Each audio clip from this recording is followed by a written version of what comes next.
You're a Badass at Making Money by Jen Sincero. This is the first self help book that I have ever read. And before reading this, I didn't even know that having a relationship with money was a thing.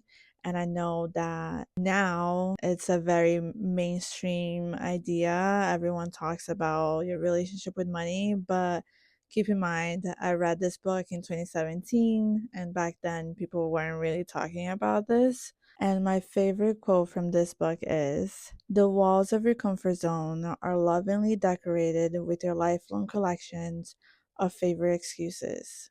The second book that I recommend reading is The Universe Has Your Back by Gabby Bernstein. This book still gives me goosebumps when I talk about it. It was really the type of book that you never forget after years of reading it. And this is really the first book that opened my mind to the idea of the universe and the flow of energy. And it's a book about manifestation, and it pushes you to live a life full of love instead of fear.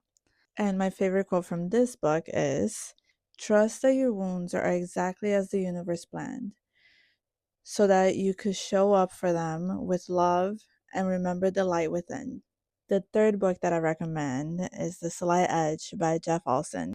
This book taught me something that kind of stuck with me forever, and that is that every small daily habit that you have has the power to make or break you.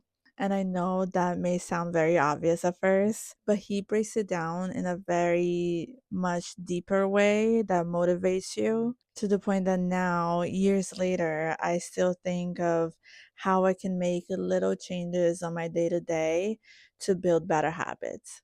And my favorite quote from this book is: "Anytime that you see something that looks like a breakthrough, it is always the end result of a long series of little things done consistently over time."